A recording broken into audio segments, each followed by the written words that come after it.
మహిమ, ఘనత దేవునికే చెల్లునుగాక. అవకాశం ఇచ్చిన దేవునికి వందనాలు. మనమందరికి కూడా ఒకసారి దేవుని వాక్యాన్ని వినేందుకు అవకాశం ఇచ్చిన మీకందరికీ వందనాలు చెల్లించుకుంటా ఉన్నాను.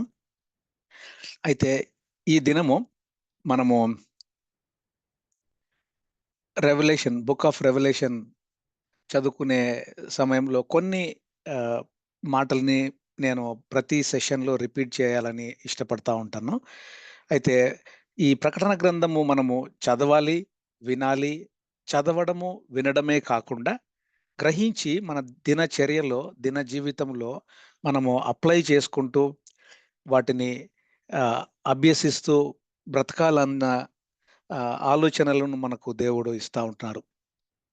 అలాగే నేర్చుకున్న అంశాలన్నీ కూడా మనము ఇతరులతో కూడా పంచుకోవాలని దేవుడు మనల్ని కోరుకుంటా ఉన్నారు. అది గమనించిన మనము మరి ఒకసారి ఈ బుక్ ఆఫ్ రెవల్యూషన్‌ని ఆహ్, చాలా జాగ్రత్తగా నేర్చుకున్న సమయంలో ఈ త్రీ ఫోల్డ్ బ్లెస్సింగ్స్‌ని మరి ఒకసారి మనం గుర్తు చేసుకుంటే, చదివేవారు ధన్యులు, వినేవారు ధన్యులు, గైకొనేవారు ధన్యులు. సో, ఈ 3 మనము తప్పకుండా చేయాలని మరి ఒకసారి నేను విన్నవిస్తా ఉంటున్నాను. అయితే ఈ బుక్ ఆఫ్ రెవల్యూషన్‌లో మనకు లిటరల్స్, ఫిగరేటివ్‌గా సైన్స్, సింబల్స్, ప్రొఫెటిక్ రెవల్యూషనల్, తర్వాత స్పిరిచ్యువల్ అప్లికేషన్, ఇలాగా అన్ని విధాలుగా, అన్ని భాగాలుగా మనము చదువుతూ, నేర్చుకుంటూ, గ్రహిస్తూ ఉన్నప్పటికీ మన యొక్క ప్రాముఖ్యమైన అంశాలని ప్రవచనాత్మకంగా దేవుడు ఏమి మనకు చెప్పబోతా ఉంటున్నారు, ఆత్మీయంగా మనం ఏం నేర్చుకుంటున్నాము, ఏమి అప్లై చేసుకుంటున్నాము అనేటటువంటి ఈ 3 అంశాలని మనము కాన్సంట్రేషన్ పెట్టుకోవాలని నేను మరొకసారి గుర్తు చేస్తా ఉంటున్నాను. అయితే మనందరికీ ఆహ్, సుపరిచితమైనటువంటి ఆ స్టోరీని మరొకసారి గుర్తు చేస్తూ 22 అధ్యాయాల ప్రకటన గ్రంథాన్ని మనం ఈ విధంగా గుర్తు ఈజీగా పెట్టుకోవచ్చని, ప్రకటన గ్రంథము 22 అధ్యాయాల్లో ఆ యొక్క స్టోరీ గుర్తు చేసుకుంటే, సముద్రము, సముద్రంలో బురుజు, బురుజులో తేనె, తేనె తిన్నాను. 4 వర్డ్స్‌ని మనం గుర్తుపెట్టుకుంటే, ఈ యొక్క సముద్రంలో అనే వర్డ్ నుండి సంఘములు, 7 ముద్రలు, 7 బూరలు, అలాగే మిగిలిన వర్డ్స్‌లో నుంచి 7 రూపములు, 7 తెగుళ్ళు, 7 నాశనములు, 7 నూతనములు. ఈ విధంగా అధ్యాయాల్ని మనము డివైడ్ చేసుకుంటూ చదువుకున్న సమయంలో, ఈరోజు మనము రెండవదిగా 7 ముద్రలు, 4, 5, 6 వీలైతే ఒక 7, 8 మాటల్ని అధ్యాయాల మాటల్ని మనం చూసుకుంటాం గానీ, డీప్ డైవ్ చేయము. కాబట్టి దయచేసి గమనించండి దేవుని బిడ్డలారా. ఈ 22 అధ్యాయాల్ని మనము విడిగా ఇలాగ చూసుకుంటే, మొదటి అధ్యాయంలో యేసు ప్రభుల వారి గురించి, 2, 3 అధ్యాయాలలో సంఘముల గురించి, 4, 5 అధ్యాయాలలో పరలోకములో జరగబోయే విషయాలను, 6-18 వరకు భూమి మీద జరిగే విషయాలు, 19వ అధ్యాయము సెకండ్ కమింగ్, అలాగా 20-22 ఆ అధ్యాయాలు నిత్యత్వము అన్నటువంటి అంశాలని మనము నేర్చుకుంటాం. ఈ స్లైడ్స్ మీ దగ్గర ఉంటాయి కాబట్టి మళ్ళీ మళ్ళీ మనము నెమరు వేసుకోవచ్చు. కాబట్టి ఇప్పుడు చేస్తున్నటువంటి స్టడీ ఈరోజు ఈ 7 ముద్రలు. ఈ 7 ముద్రల్ని చూసుకోకముందు మనము 7 సంఘముల గురించి నేర్చుకున్నాం. సమ్మరీగా ఏమి నేర్చుకున్నాము అని చూస్తే, జయించు వానికి ఏమేమి దేవుడు ఇవ్వబోతా ఉంటున్నారు. జీవవృక్ష ఫలములను, జీవ కిరీటమును, అలాగే ఆహ్, రాతి మీద చెక్కబడిన ఆ కొత్త పేరును, జనుల మీద అధికారమును, ఇలాగా జయించే వాడికి ఇచ్చేటటువంటి ఈ ఫలములను మరొకసారి మీకు గుర్తు చేస్తూ, మనమందరం కూడా మన జీవితాలలో జయించే వరంగా ఉండాలని, ఓవర్‌కమర్స్‌గా ఉండాలని దేవుడు మరొకసారి గుర్తు చేస్తా ఉంటున్నారు. అయితే ఈరోజు అజెండా సెషన్‌ని 4, 5, 6 అధ్యాయాల్ని మనము చూసుకోబోతుంటున్నాం. 7వ అధ్యాయము, 8వ అధ్యాయం మనం చూడం కానీ, 7వ అధ్యాయంలో ఏముంది, 8లో ఏముంది అని చూస్తే, మామూలుగా 7 ముద్రలు గదా!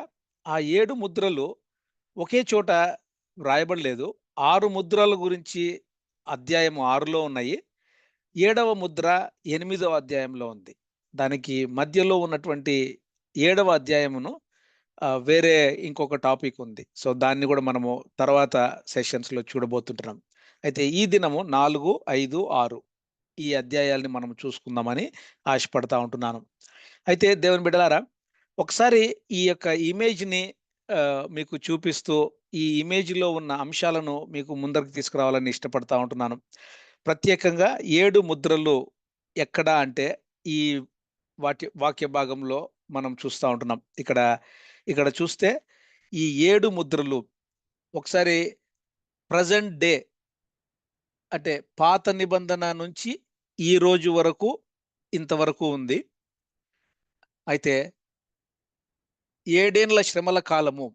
ఆ 7 ఏండ్ల శ్రమల కాలాన్ని 3:30, 3:30 7 ఏండ్ల శ్రమల కాలముగా మనము దాన్ని డివైడ్ చేసుకుంటే, ఈ మొదటి 3:30 సంవత్సరాల కాలములలో జరిగేటటువంటి ఈ ముద్రలు, తర్వాత నెక్స్ట్ మనము హ్మ్, ఆహ్, మిగిలిన 3:30 సంవత్సరాలు అంటే ట్రిబ్యులేషన్స్, గ్రేట్ ట్రిబ్యులేషన్ శ్రమలు, మహాశ్రమలుగా మనము చూస్తా ఉంటున్నాం.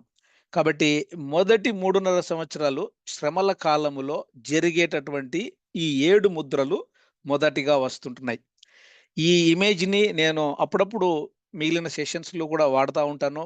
మనము క్యూ అండ్ ఏలో కూడా ఓపెన్ ఫోరమ్‌లో గూడా ఈ ఇమేజ్‌ని మనము చాలా క్లియర్‌గా డిస్కస్ చేసుకోవచ్చు. కాబట్టి మరొకసారి నేను గుర్తు చేసేదేంటంటే, ఇక్కడ 3:30 అనుంది కదా! శ్రమల కాలము. ఆ శ్రమల కాలములో ఓపెన్ అయ్యేటటువంటి ఆ ముద్రలు స్క్రాల్ విత్ 7 సీల్స్. ఇది మనము ఈరోజు చదవబోతా ఉంటున్నాం. అయితే దేవుని బిడ్డలారా, ఈ 7 ముద్రలు ఒక్కసారి మనం చూస్తే, ఈ 7 ముద్రలు ఈ విధంగా అంటే 6వ అధ్యాయంలో 6 ముద్రలు, తర్వాత 8వ అధ్యాయంలో 7వ ముద్ర రావడం జరుగుతది. దీని మధ్యలో ఉండే 7వ అధ్యాయంలో 144,000 భక్తుల గురించి మనము నేర్చుకుంటాం. నేను డిఫరెంట్ ఇమేజెస్ పెట్టాను. చాలా క్లియర్‌గా అర్థమయ్యేదానికి. ఇక్కడ ఒకసారి చూస్తే ఈ 7 ముద్రలలో 6 ముద్రలయిన తర్వాత ఈ 7వ ముద్రను ఓపెన్ చేసే ఆ ఓపెనింగ్ హ్మ్. దాని తరువాత ఉండే ఈ ట్రంపెట్స్ బూరల గురించిన అంశాలుంటాయి. అట్లనే బూరల గురించి కూడా 6 బూరల గురించి ఒక చోట ఉంటది. కానీ 7వ బూర ఊదినప్పుడు అది వేరే చాప్టర్‌లో వస్తది. కానీ ఈ 10-14 అధ్యాయాలు వేరే టాపిక్స్ ఉంటాయి. అయితే ఎప్పుడైతే ఈ 7వ బూర ఊదినప్పుడు ఈ 7 బౌల్స్ అంటే 7 తెగుళ్ళ గురించి ఇక్కడ మనము ఈ విధంగా డివైడ్ అయి ఉన్నట్లుగా మనం చూస్తా ఉంటున్నాం. కాబట్టి చాలా ఈజీగా గుర్తుపెట్టుకోవాల్సిందేంటంటే, ఏదైతే 7వ ముద్ర ఓపెన్ అయితదో అప్పుడు ఈ 7 బూరల గురించిన అంశాలుంటాయి. ఎప్పుడైతే 7వ బూర ఊదుతా ఉన్నప్పుడో మిగిలిన 7 తెగుళ్ళ గురించినటువంటి అంశాలుంటాయి. ఆ క్లారిటీని మనము బిగ్ పిక్చర్‌ని ఒకసారి గుర్తుపెట్టుకొని, ఈ దినము ఈ 6 ముద్రల గురించి మనము వినబోతా ఉంటున్నాం. అయితే ఈ 6 ముద్రలు వినకముందు 4, 5 అధ్యాయాల్ని గూడా ఒకసారి మనము చూడాలని నేను ఇష్టపడతా ఉంటున్నాను. దయచేసి మరొకసారి గమనించండి. 4వ అధ్యాయము, 5వ అధ్యాయము వేరే టాపిక్ ఉంది. వాటిని మనము కవర్ చేసుకుందాము. ఎందుకంటే 2, 3 అధ్యాయాలలో సంఘము గురించి మనం నేర్చుకున్నాము. సంఘములు అయిన తర్వాత వెంటనే ముద్రలు రావు. 4వ అధ్యాయము, 5వ అధ్యాయము ఉంది. కాబట్టి మనము సంఘములు అన్నాక వెంటనే 7వ ముద్రలోకి ఎళ్దాము అన్న టాపిక్ మధ్యలో ఉండే ఆ చాప్టర్స్‌ని కూడా మనము స్కిప్ చేసుకోకుండా చదువుకోవాలని చెప్పి నేర్చుకోవాలని చెప్పి ఈ విధంగా 4, 5ను కూడా ఈరోజు మనము కవర్ చేసుకుందాం. అయితే దయచేసి గమనించండి దేవుని బిడ్డలారా. అపోస్తుల కార్యములు 1, 7, 8లో మనం చూస్తే కాలములను, సమయములను తండ్రి తన స్వాధీనమందుంచుకొనియున్నాడు. వాటిని తెలుసుకొనుట మీ పని కాదు అన్నటువంటి వాక్య భాగాన్ని చదువుతూ ఉన్నప్పుడు దయచేసి ఇది ఎప్పుడు జరుగుతాది? ఇప్పుడు ఇంకా ఈ ఇయర్‌లో జరుగుతున్నాయా? లాస్ట్ ఇయర్ జరిగిందా? లేదా 3 ఇయర్స్ తర్వాత జరుగుతదా? 10 ఇయర్స్ తర్వాత జరుగుతదా? అని మనము ఒకవేళ ఊహల్లోకి మాట్లాడుకోవచ్చు కానీ, వాటిని తెలుసుకొనుట మన పని కాదు. కానీ 8వ వచనంలో చూడండి. పరిశుద్ధాత్మ దేవుడు మీ మీదికి వచ్చినప్పుడు మీరు శక్తి నొందెదరు. మనము ఆర్ లాట్ ఆఫ్ టైమ్స్ ఏమైతదంటే చాలా సార్లు ప్రకటన గ్రంథము అంటే ఏదో ఫ్యూచర్ ఈవెంట్స్ ఎట్లా ఉంటదో తెలుసుకోవాలనే ఆతృతతో ఆ బుక్ చదవాలని ఇష్టపడతా ఉంటారు. లేదా భయపడతా ఉంటారు. అమ్మా! ఏం జరుగుతదో ఏమో అని. మనము ఏమి జరుగుతాదో ఏమో అని తెలుసుకునే అంశము కంటే, లేదా భయపడే అంశము కంటే, మనము ఉన్న ఈ భూమి మీద ఉన్న ఈ సమయములో పరిశుద్ధాత్మ దేవుని శక్తి చేత మనము చక్కటి బ్రతుకును బ్రతకాలని, దేవునికి సాక్షులముగా మనం ఉండాలని దేవుడు కోరుకుంటా ఉన్నారు. కాబట్టి ఆహ్, ఈ 4, 5 అధ్యాయాల్ని నేను ఈ పవర్ పాయింట్ స్లైడ్స్‌లో పెట్టాను. కానీ నేను వీటన్నిటిని చదవడం లేదు. డైరెక్ట్‌గా ఎక్స్‌ప్లనేషన్ కోసం నేను వెళ్తా ఉంటున్నాను. 4వ అధ్యాయం చూసినప్పుడు అక్కడ 2 ప్రాముఖ్యమైన భాగాలున్నాయి. దేవుడు ఆ సింహాసనం మీద ఉండడము, యోహాను అపోస్తలుడైనటువంటి యోహానును ఆ విజన్‌లో ఆ పరలోకానికి తీసుకెళ్లడము, పరలోకంలో ఉన్నటువంటి ఆ అది ఆహ్, ఆ డిస్క్రిప్షన్ అంటే పరలోకంలో ఏ విధంగా ఉంది అని ఆయన చూసే విధంగా ఆ డిస్క్రిప్షన్‌ని చూడ్డము. తర్వాత అక్కడ జరిగేటటువంటి ఆధ్యాత్మిక ఆరాధన, స్తుతి వాటిని యొక్క ఆహ్, ఎవరు చేస్తున్నారు? ఎలాగ ఉన్నారు? అని ఈ 2 ఇంపార్టెంట్ ప్రాముఖ్యమైన అంశాలను మనము 4వ అధ్యాయంలో చూస్తామండి. దయచేసి గమనించండి.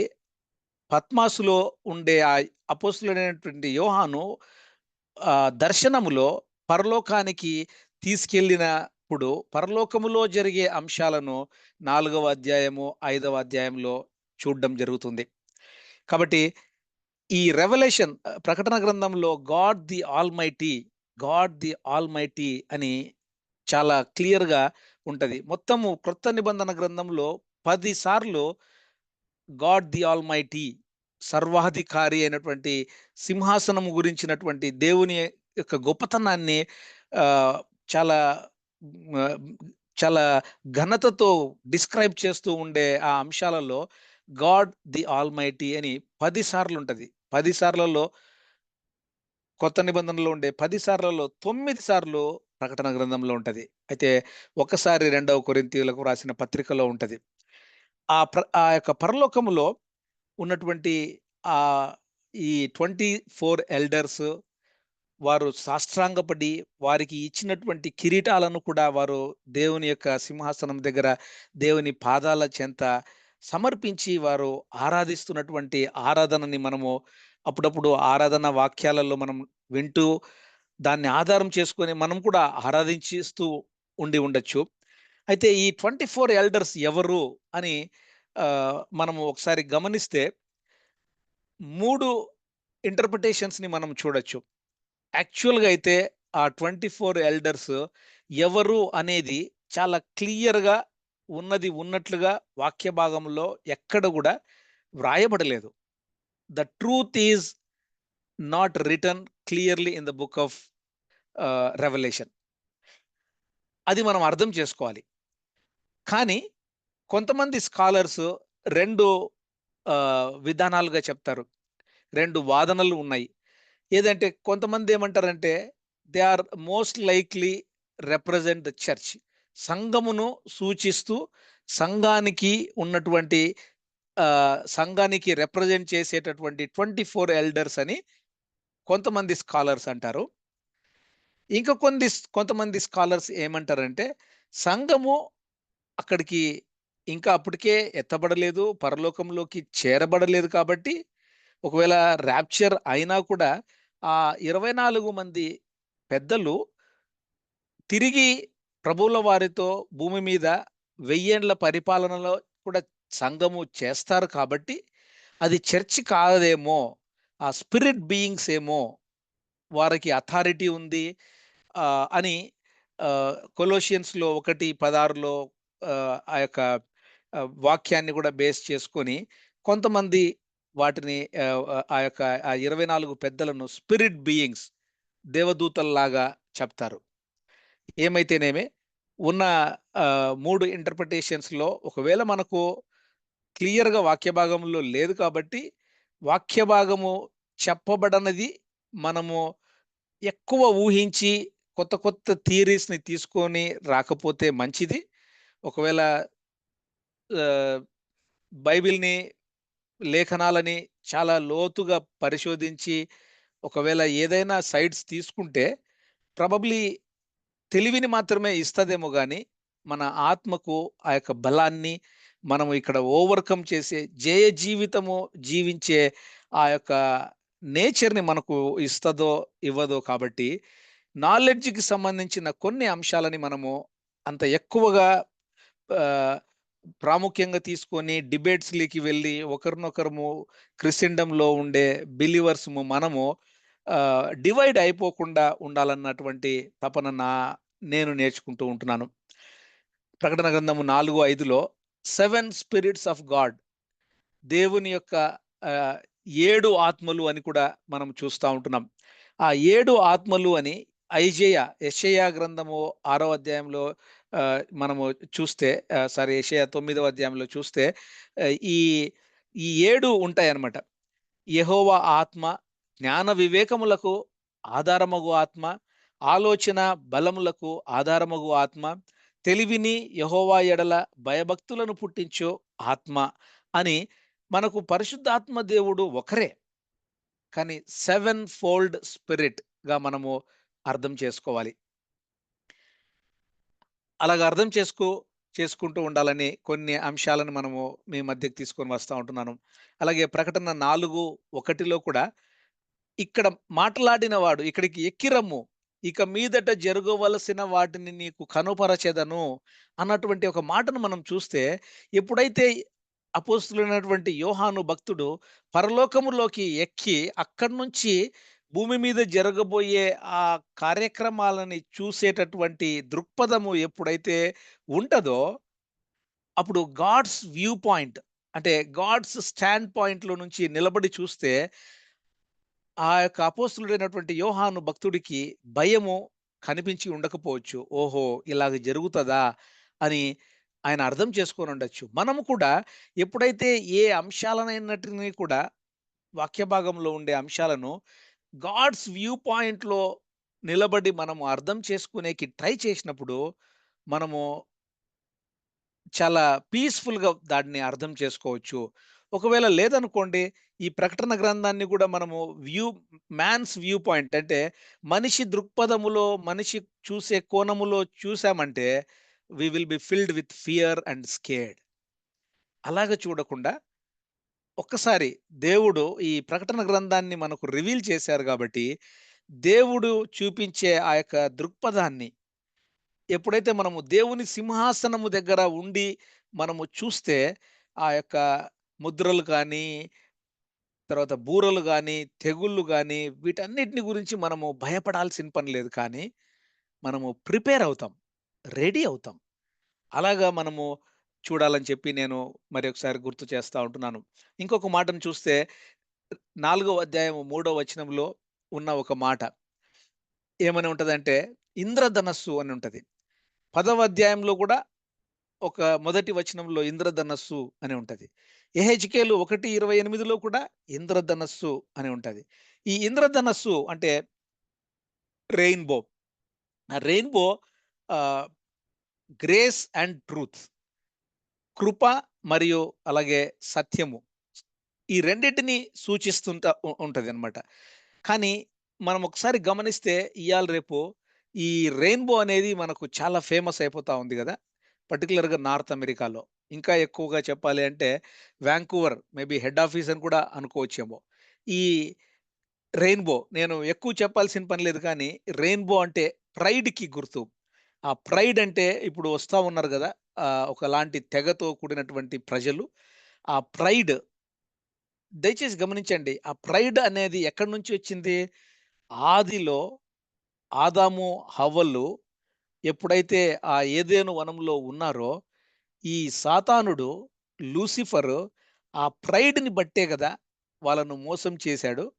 అదే గర్వము ఈ దినము మన మానవునిలోనికి పాయిజన్ లాగా ఎక్కించి, ఇప్పుడు చూడండి ఈ ఎండ్ డేస్‌లో అదే ప్రైడ్‌ని ఇక్కడ సాతానుడు వాడుకుంటున్నాడు.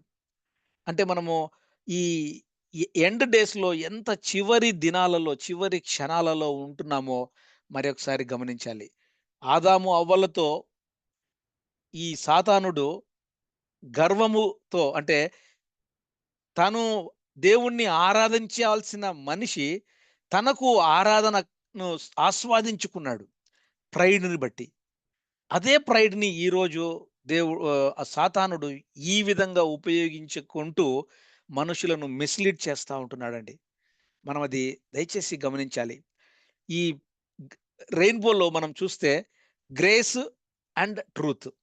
ఈ రెవల్యూషన్ ప్రకటన గ్రంథంలో గూడా మనం చూస్తే ఈ విజన్ అంటే ఆ యొక్క ఆహ్, దర్శనములో గ్రేస్ అండ్ ట్రూత్, కృప అలాగే హోలీనెస్, కృప అలాగే జడ్జిమెంట్, న్యాయము అంటే ఆ జడ్జిమెంట్‌ని దేవుడు రానివ్వక ముందు చాలా అధికమైన కృప వాక్యం కూడా ఉంది గదా!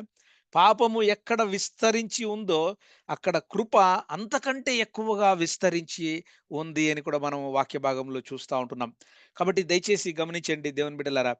మనకు ఈ జడ్జిమెంట్స్ దేవుడు తీసుకురాకముందు ఎంతో కృపని, ప్రేమని వెచ్చిస్తా ఉంటున్నారు.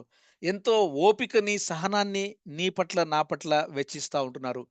నీ పట్ల, నా పట్ల, ఈ లోకము పట్ల ఆయన ఆలస్యము చేస్తూ ఆయన రాకడని ఎంత ఆహ్, కృపని, కృపని తర్వాత తన యొక్క దయా గుణమును, అగాపే లవ్‌ని వెచ్చిస్తున్నారు అంటే judgement is very, very near అని మనము గుర్తు చేసుకోవాలి. 4వ అధ్యాయంలో 4 జీవుల గురించి వ్రాయబడి ఉంటది.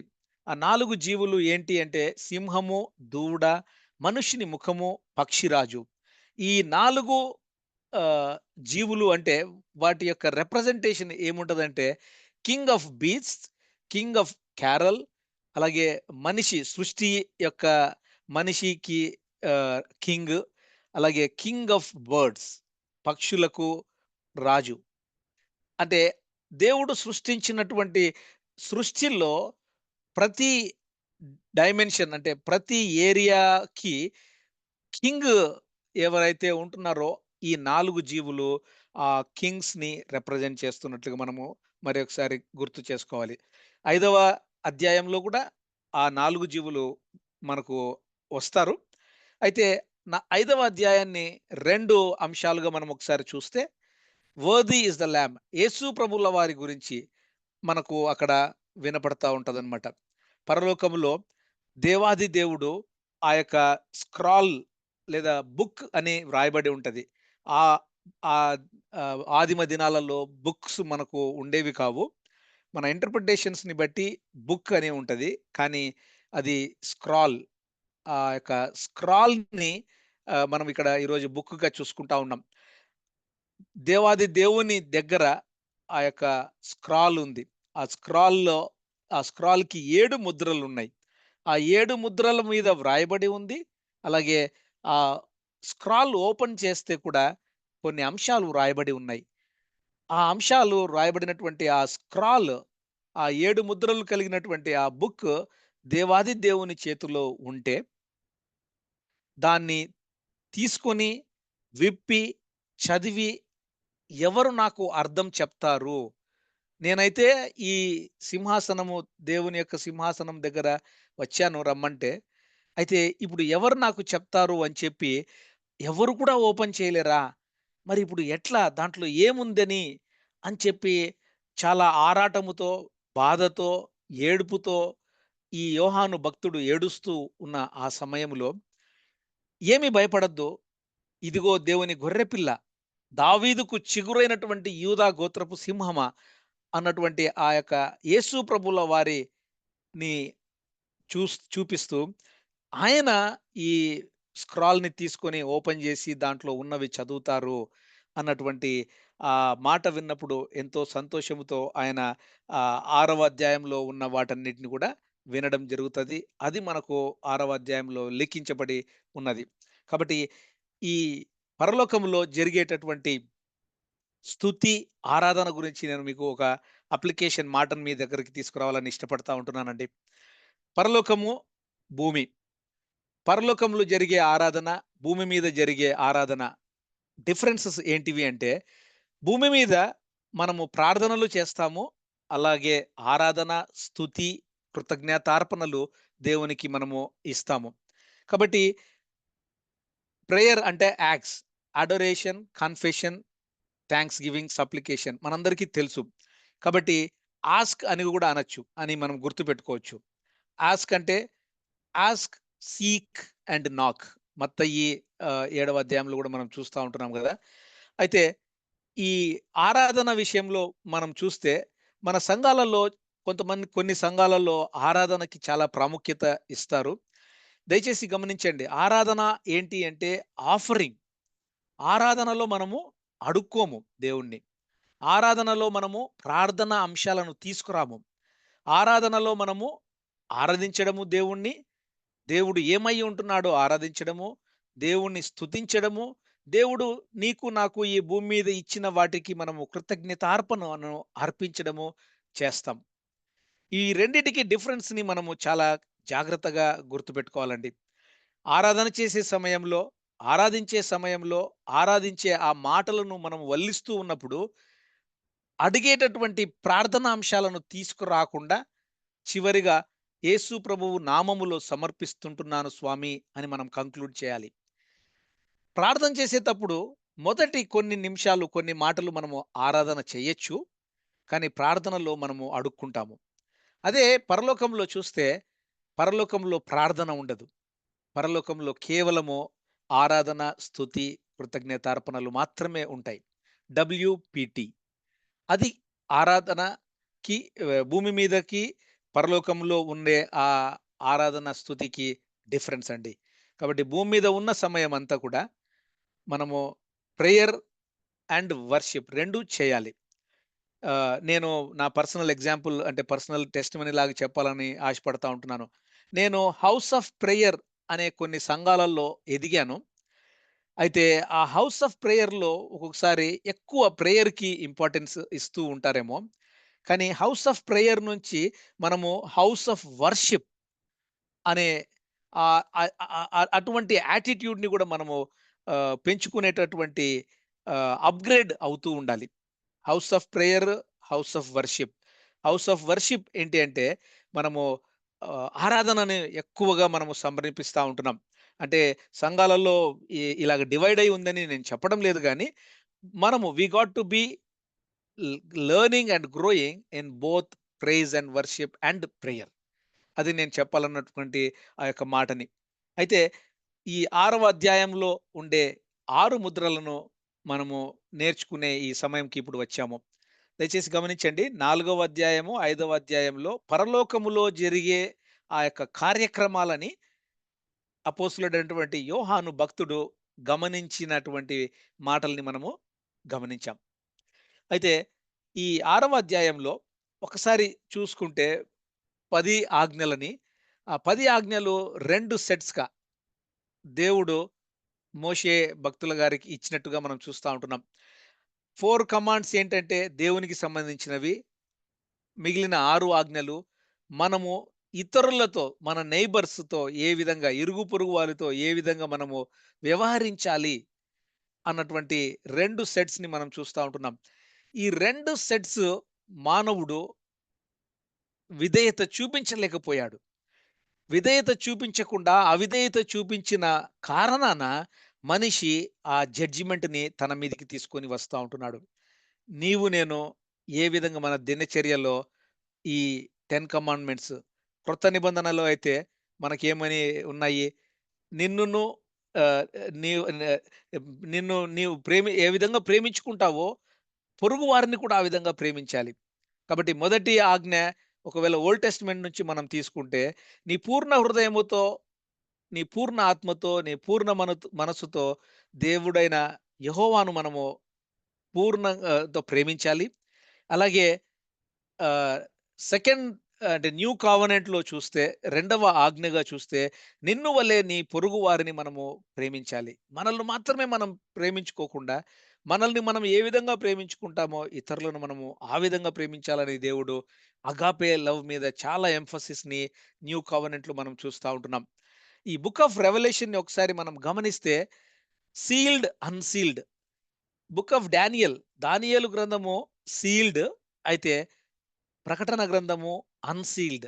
అంటే దేవుడు తన యొక్క బిడ్డలకి వాటిని వివరించి ఆ యొక్క ప్రత్యక్షతలను రెవల్యూషన్స్‌ని నీకు నాకు ఇస్తా ఉంటున్నారు. కాబట్టి బుక్ ఆఫ్ రెవల్యూషన్ మనము అన్‌సీల్డ్ బుక్‌గా మనం గమనిస్తా ఉంటున్నాం. మరి ఒకసారి సీల్స్, ట్రంపెట్స్, బౌల్స్‌ను చూడబోతా ఉంటున్నాం. Seventh seal opens to 7 trumpets. Seventh trumpet opens to 7 bowls. అయితే ఈ రెవల్యూషన్ 6-9 అధ్యాయము మొదటి హాఫ్ ఆఫ్ ద ట్రిబ్యులేషన్. 16-19 వరకు మహాశ్రమలు. మిడ్ ట్రిబ్యులేషన్ అంటే ఈ శ్రమలు, మహాశ్రమల మధ్యలో చాలా తక్కువ వ్యవధిలో జరిగే సందర్భాలను రెవల్యూషన్ 10, 15లో చూస్తా ఉంటున్నాం. కాబట్టి ఆహ్, శ్రమల కాలంలో వార్స్, ఫామిన్స్, ఎర్త్‌క్వేక్స్, జడ్జిమెంట్స్ ఇలాగా చాలా రకాలైనటువంటి జడ్జిమెంట్స్‌ను మనము ఫస్ట్ హాఫ్ ట్రిబ్యులేషన్‌లో చూసుకుంటున్నాము. తర్వాత మహాశ్రమల కాలంలో బౌల్స్, అర్మెగెద్దోను యుద్ధము, తర్వాత మార్క్ ఆఫ్ ద బీస్ట్, హతసాక్షులు ఇవన్నీ కూడా మనము చూడబోతా ఉంటున్నాం. మిడ్ ట్రిబ్యులేషన్ అంటే ఈ రెండిటికి మధ్య కాలంలో జరిగే కొన్ని అంశాలను మనం ఇంకా డీటెయిల్డ్‌గా రాబోయే అధ్యాయాలలో చూసుకుంటామండి. కాబట్టి ఈ 6వ అధ్యాయము మ మొదటి 3:30 సంవత్సరాలలో జరిగే శ్రమల కాలములో ఈ ఏడిటిని మనం ఒకసారి చూస్తే white horse, red horse, black horse, అలాగే పేల్ హార్స్, తర్వాత హతసాక్షులు, భూమి మీద యూనివర్స్‌లో జరిగేటటువంటి కొన్ని సంఘటనలను మనం చూస్తూ ఉంటున్నాం. మొదటి ముద్రను చూసినప్పుడు తెల్లని గుర్రము క్రీస్తు విరోధికి చిహ్నముగా ఉంటున్నది. చాలామంది ఈ తెల్లని గుర్రాన్ని మీద వస్తున్నటువంటి ఆహ్, మనిషి లేదా వస్తున్నటువంటి వారు క్రీస్తు ప్రభుల వారు అని అంటారు. కానీ క్రీస్తు ప్రభుల వారు అప్పుడే రారండి. తర్వాత క్రీస్తుల ప్రభువుల వారు ఒకవేళ వస్తే ఆయన ఈ విల్లును పట్టుకొని రావాల్సిన పని లేదు. ఇక్కడ విల్లు ఉంది గానీ బాణము లేదు. అది కూడా గమనించండి. అలాగే ఒకటే ఒక కిరీటం ఉంది. కానీ క్రీస్తు ప్రభుల వారికి అనేక కిరీటాలున్నాయి. ఈ క్రీస్తు ప్రభుల వారు వచ్చే గుర్రము కూడా తెల్లటి గుర్రమే. అది 19వ అధ్యాయంలో మనకు కనపడతది. మనము 19వ అధ్యాయంలో నేర్చుకుంటాము. కానీ 6వ అధ్యాయంలో వచ్చే వారు ఈ భూమి మీ ఈ గు ఈ తెల్లటి గుర్రము మీద వచ్చే ఆయన క్రీస్తు ప్రభుల వారు కాదు. Anti Christ. యాంటీ క్రైస్ట్ కూడా ఏం చేస్తున్నాడంటే, క్రీస్తు ప్రభుల వారికి దాదాపు ఆహ్, పోల్చినటువంటి విధంగా రావడమును ఇమిటేట్ చేస్తాడనమాట. ఇమిటేట్ చేసేవాడే యాంటీ క్రైస్ట్. క్రీస్తు ప్రభుల వారిని ఇమిటేట్ ఎట్లా చేస్తాడంటే, అమ్మా! ఈయననేనేమో క్రీస్తు అనేటటువంటి విధంగా ఆయన గూడా కనపడతా ఉంటాడు. దయచేసి మనము డిసీవ్ కాకూడదు. మనము మోసపోకూడదు. దానియేలు గ్రంథంలో కూడా ఇక్కడ నేను రెవల్యూషన్‌లో చెప్తూ ఉన్న సమయాలలో దానియేలు, యెహెజ్కేలు అలాగే యెషయా గ్రంథము, న్యూ టెస్ట్‌మెంట్‌లో మత్తయి, లూకా కొన్ని క్రాస్ రెఫరెన్స్ అంటే లేఖనములను మనము లేఖనములతో పరిశోధిస్తూ చదువుకోవాలన్నటువంటి ఆ యొక్క మాటల్ని నేను చూపిస్తూ ఉంటానండి. ఈ 70 వారాల గురించి దానియేలు గ్రంథంలో ఉంది. అలాగే యెహెజ్కేల్‌లో కూడా మనకు అనేక సందర్భాల్లో మనం చూస్తా ఉంటున్నాం. ఇక్కడ దానియేలు గ్రంథము 9:27లో ఒక వారము, అర్ధవారము అని అంటే ఈ ఒక వారము అంటే 7 సంవత్సరాలు, అర్ధవారము అంటే 3:30 సంవత్సరాలు జరిగేటటువంటి ఆ యొక్క పనులు, కార్యక్రమాలన్నిటిని దానియేలు గ్రంథంలో దానియేలు ప్రవక్త కూడా ప్రవచనాత్మకముగా రాసి ఉంచారు. కానీ ఈ న్యూ టెస్టిమెంట్ వరకు అంటే న్యూ కవెనెంట్ బిలీవర్స్ వరకు వచ్చేంత వరకు దానియేలు గ్రంథములో ఉన్న ప్రవచనాలన్నీ మరుగు చేయబడినాయి. కానీ ఎప్పుడైతే ప్రకటన గ్రంథంలో ఉండే ఈ అంశాలను అంటే అక్కడ రెఫర్ చేసే ఇదే అంశాలు నీకు నాకు ప్రత్యక్షపరచబడతా ఉన్నాయి. తెలియపరచబడతా ఉంటున్నాయి. మన యొక్క మనోనేత్రాలను తెరిచి దేవుడు చాలా క్లియర్‌గా చెప్పబోతా ఉంటున్నారు. మనమెంతో ధన్యులము. చదువుకుంటూ, నేర్చుకుంటూ మనము విధేయత చూపించాలని దేవుడు మరొకసారి మనకు గుర్తు చేస్తా ఉంటున్నారు. కాబట్టి ఆ 70 వారాల గురించిన ఇంకొక రోజు ఎప్పుడైనా సెషన్‌లో మనము చూడొచ్చు. ఒకవేళ యూట్యూబ్‌లో మీరు ఇదే ఇదే ఛానెల్‌లో మీరు ఈ ప్రకటన గ్రంథ ధ్యానాలను మీరు చూస్తూ ఉంటే 75 వారాలు కూడా ఒక సెషన్‌ని మీరు చూడొచ్చు. అయితే దయచేసి గమనించండి. ఇదే లేఖనాలను మనము న్యూ టెస్టిమెంట్‌లో అంటే యోహాను భక్తుడు 1 యోహాను 2:22లోనో, 2:18లోనో, 4:3లోనో ఆయన పత్రికలలో కూడా ఇదే క్రీస్తు విరోధి గురించినటువంటి మాటల్ని ఇక్కడ లిఖించపెట్టి పెట్టారు. కాబట్టి క్రీస్తు విరోధి అప్పట్లోనే ఏం చెప్పారంటే చూడండి 1 యోహాను 4:3లో చూస్తే క్రీస్తు విరోధి ఆత్మ వచ్చునని మీరు వినిన సంగతి ఇదే. ఇదివరకే అది లోకములో ఉన్నది. అంటే ఆయనను పోలినటువంటి ఈ క్రీస్తు విరోధి, క్రీస్తు ప్రభువుల వారు చేసేటటువంటి ఆయనకు సరిసమానమైనటువంటి 99% సిమిలర్‌గా ఉండే బోధతో అనేక మంది క్రైస్తవులను క్రీస్తు విరోధి మోసపరుస్తూ ఏర్పరచుకున్న వారు సహితము మోసపోయే విధంగా వాడు చేస్తా ఉన్నాడు. మనము దయచేసి ఆ గుంపులో ఉండకూడదని మరొకసారి దేవుడు గుర్తు చేస్తా ఉంటున్నారు. అయితే రెండవ ముద్రను విప్పినప్పుడు అంటే రెండవ ముద్ర ఎర్రని గుర్రము. ఆ ఎర్రని గుర్రము యుద్ధానికి సూచిస్తా ఉంటుందన్నమాట. ఎర్రని గుర్రము అంటే యుద్ధము. అనేకమైనటువంటి యుద్ధాలు, వార్స్ తర్వాత ఆహ్, మత్తయి సువార్త 24వ అధ్యాయంలో గూడా మనము చూస్తా ఉంటున్నాం. మీరు యుద్ధములను గురించియు, యుద్ధ సమాచారములను గురించియు మనం చూస్తా ఉంటున్నాం గదా! ఇజ్రాయెలు, ఇప్పుడు యెమెన్, హౌతీస్, గాజా, యుక్రెయిన్ ఇవన్నీ కూడా ఈ కేంద్రీకృతమైనటువంటి ఇజ్రాయేలు అంటే భూమికి కేంద్రీకృతమైనటువంటి ఆ ఇజ్రాయేలు రాజ్యము దగ్గర జరిగే ఆ యుద్ధాలు ఇది ఏ క్షణమైనా, ఎప్పటికైనా, ఎక్కడికైనా థర్డ్ వరల్డ్ వార్‌కైనా దారి తీయొచ్చు. వాక్య భాగంలో చెప్పినట్లు వరల్డ్ వార్ 1, వరల్డ్ వార్ 2 అయిపోయినాయి. వరల్డ్ వార్ 3 ఏ క్షణానైనా జరగచ్చు. మనము యుగాంతమందు చివరి రోజులలో ఉంటా ఉన్నాం.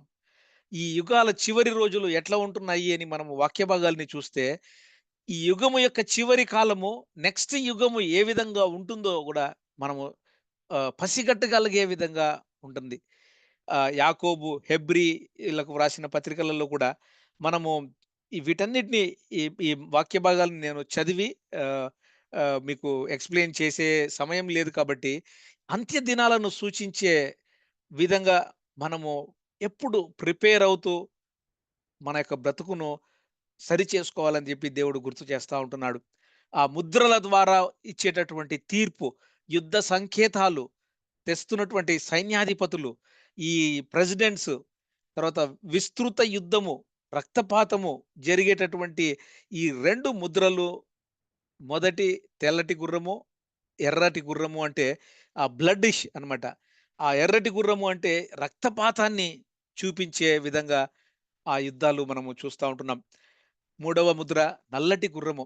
అంటే నల్లటి గుర్రము అంటే కరువులు, ఫామిన్స్ కరువులు రాబోతా ఉంటున్నాయి. 6వ అధ్యాయం 5వ వచనంలో మనం చూస్తున్నప్పుడు నల్లటి గుర్రము కనబడెను. దాని మీద ఒకడు త్రాసు పట్టుకొని కూర్చుండి ఎండెను.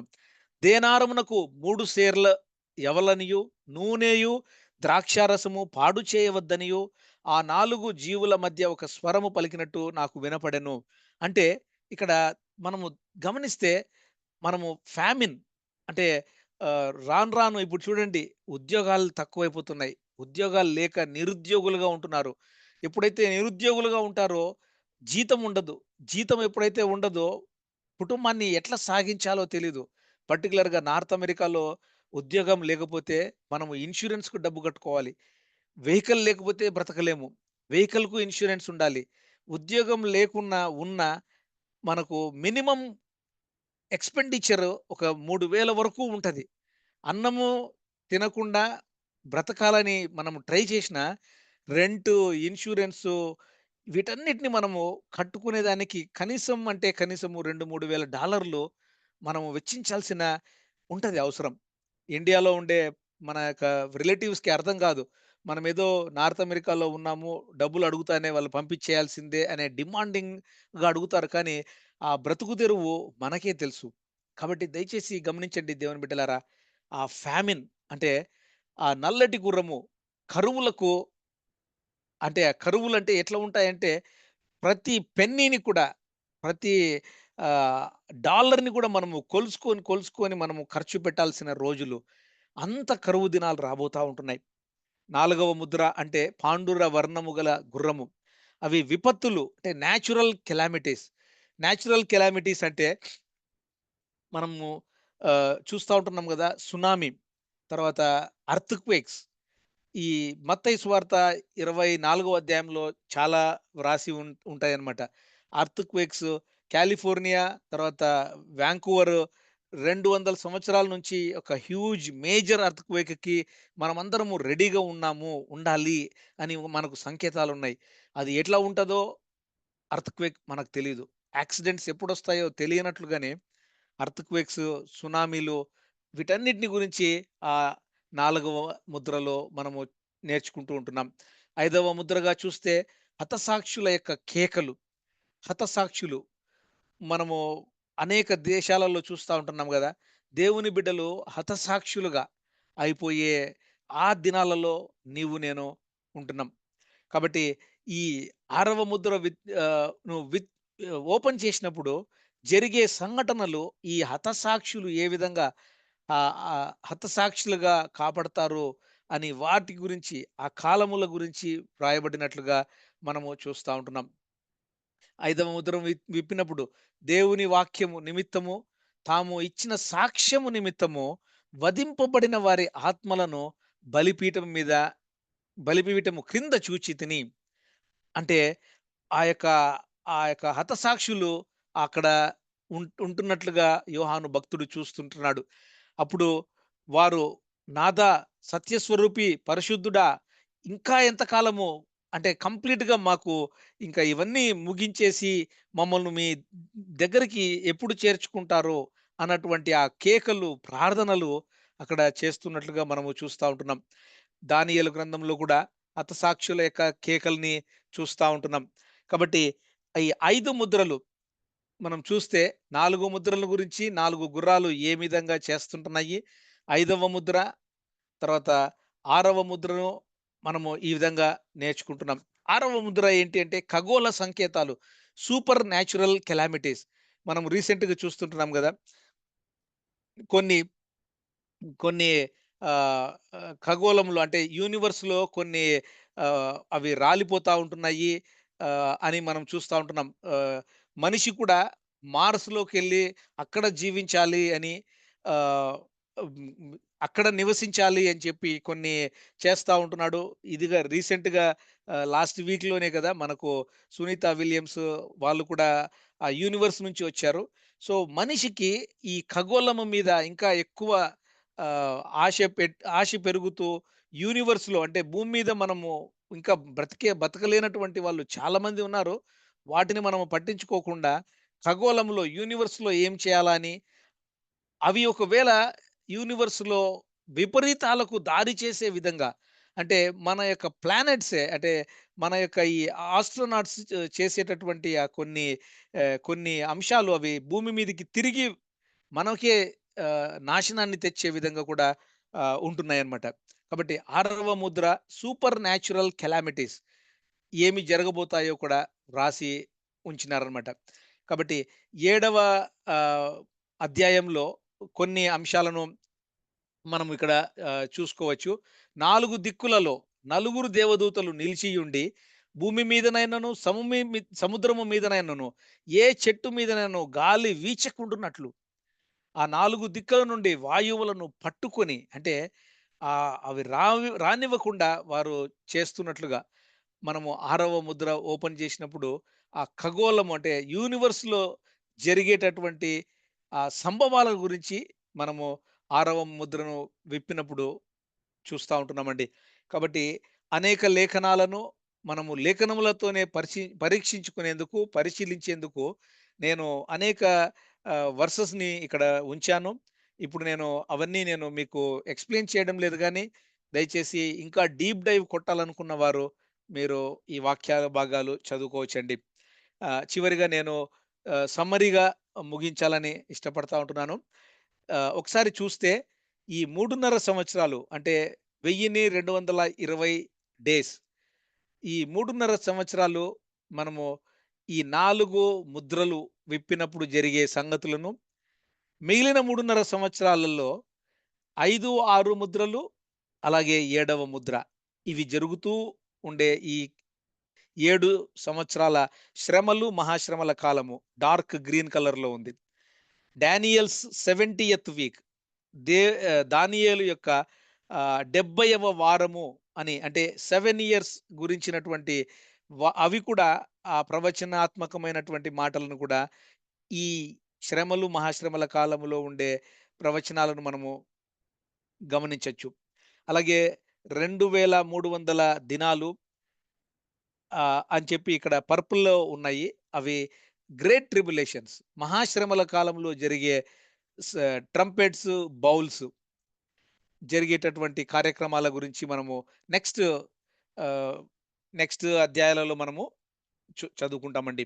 కాబట్టి ఒక్కసారి చూస్తే 7 సీల్స్ 7 ముద్రలు, వైట్ హార్స్ యాంటీ క్రైస్ట్‌కి గుర్తు, రెడ్ హార్స్ యుద్ధాలు, యుద్ధ సమాచారాలు.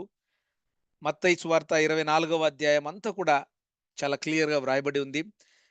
బ్లాక్ హార్స్ కరువులు గురించి, తర్వాత పేల్ హార్స్ ఆహ్, డెత్ ఆఫ్ మెనీ అన్‌బిలీవర్స్. తర్వాత souls crying out, death of some believers. కొంతమంది విశ్వాసులు హతసాక్షులుగాను, తర్వాత 6వ ముద్ర యూనివర్స్‌లో జరిగేటటువంటి న్యాచురల్ కేటాస్ట్రోఫీస్‌ని గురించినటువంటి వాటిని మనము చూడబోతా ఉంటున్నాం. ఏడవ ముద్ర విప్పినప్పుడు 30 నిమిషాలు పరలోకములో సైలెన్స్‌ని సైలెన్స్ గురించి మనము 8వ అధ్యాయంలో చదువుకుంటాము. నేను ఇక్కడ ఎక్కువ చెప్పడం లేదు. అయితే సైలెన్స్ ఏంటంటే, ఒక్కసారి దేవుడు తన యొక్క జడ్జిమెంట్‌ని మానవ మానవ జాతి మీద కుమ్మరించక ముందు, ఆయన ఒక్కసారి సైలెంట్ అయిపోవడము మనము గమనిస్తాం. అది ఏడవ ముద్ర.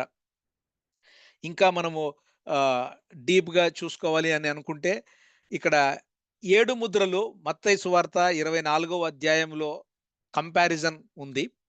అలాగే 24వ అధ్యాయమే కాకుండా సాంగ్ ఆఫ్ మోసెస్, డ్యూటెరానమీ ద్వితీయోపదేశ కాండంలో కూడా 32వ అధ్యాయంలో ఉండే అంశాలను కూడా మనము స్క్రిప్చర్స్ టు స్క్రిప్చర్స్ మనం చూసుకుంటే చాలా క్లియర్‌గా ఈ 7 ముద్రలు ఎక్కడెక్కడ వ్రాయబడి ఉన్నాయి అని మనకు చాలా వాక్య భాగాలతో, ప్రూఫ్స్‌తో ఉన్నాయండి. మనము డీప్ డైవ్ కొట్టాలి అనుకుంటే ఇంకా బాగా నేర్చుకోవచ్చు. కాబట్టి ఇక్కడ ఉండే చాలా వాక్య భాగాల్ని నేను ఉంచాను. ఆహ్, మీకు ఎక్కువ నేను చెప్పడం లేదు కానీ, మీరు పీపీటీ తీసుకొని దయచేసి ఈ 7 ముద్రల గురించి ఇంకా తెలుసుకోవాలనుకుంటే, దేవుని యొక్క పాదాల చెంత మనం నేర్చుకోవాలని నేను విన్నవించుకుంటూ ఇప్పటికి 50 నిమిషాలయింది.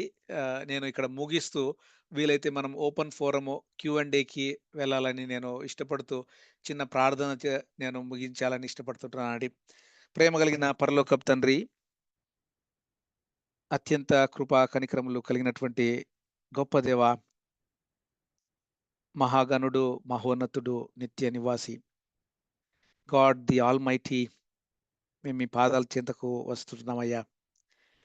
అయా ప్రకటన గ్రంథములో మీరు మరుగుపరిచినటువంటి విషయాలన్నిటినీ మాకు తేటపరుస్తూ, మా హృదయాలకి, మా మనోనేత్రాలను తెరిచి, మేము ఏ విధంగా ప్రిపేర్ అవ్వాలో నేర్పిస్తుంటున్నారు. అయ్యా, ఇవి ఎప్పుడు జరుగుతాయి అనే ఆతృత కంటే, మేము ఈ దినము రెడీగా ఉన్నామా? అయ్యా మరి ఎగ్జామ్స్ మీరు ఎప్పుడు పెట్టినా ఉత్తీర్ణులయ్యేదానికి ఆ ఎగ్జామ్స్ పోస్ట్‌పోన్ అయినా, ప్రీపోన్ అయినా, ఏ సందర్భం అయినా కూడా మేము ఆ ఎగ్జామ్స్ రాసేకి ఒక మంచి స్టూడెంట్‌గా ఏ విధంగా అయితే రెడీగా ఉంటాడో, ఆ విధంగా నీ బిడ్డలముగా ఉండాలని మీరు మమ్మల్ని ప్రిపేర్ చేస్తూ, ప్రకటన గ్రంథంలో ఉండే నిగూఢమైన అంశాలను మీరు మాకు తేటపరుస్తూ ఉంటున్నారు. పరిశుద్ధాత్మ దేవా! మీకే సమస్తమైన మహిమ, ఘనత చెల్లిస్తా ఉంటున్నాం. అయ్యా! ఈ అధ్యాయాలలో మేము ఉన్న కొంచెం సమయంలో ఎక్కువ విషయాలు నేర్చుకోలేకపోయినప్పటికీ, అయ్యా! మరి ఒక మాటను మేము నేర్చుకుంటున్నాం. ప్రిపేర్ అవ్వాలని, సిద్ధపడాలని, మెలకువగా ప్రభా మేము ఉంటూ ప్రార్థనతో ఎడతెగక ప్రార్థనతో, ప్రార్థనాపూర్వకమైనటువంటి యాటిట్యూడ్ కలిగిన హృదయాలను మేము కలిగి ఉండాలని దేవా! మేము కోరుకుంటూ మీరే మాకు సహాయం చేయమని, మా స్వంత శక్తి చేత మేమేమీ చేయలేం. కేవలము ఆత్మశక్తి చేత మాత్రమే మేము పరిశుద్ధాత్మ దేవా బ్రతకగలుగుతామని ఒప్పుకుంటూ సహాయం చేయమని క్రీస్తు ప్రభుల వారి అతి శ్రేష్టమైన నామంలో అడిగి వేడుకొంచుంటున్నాము స్వామి. ఆమేన్. ఆమేన్.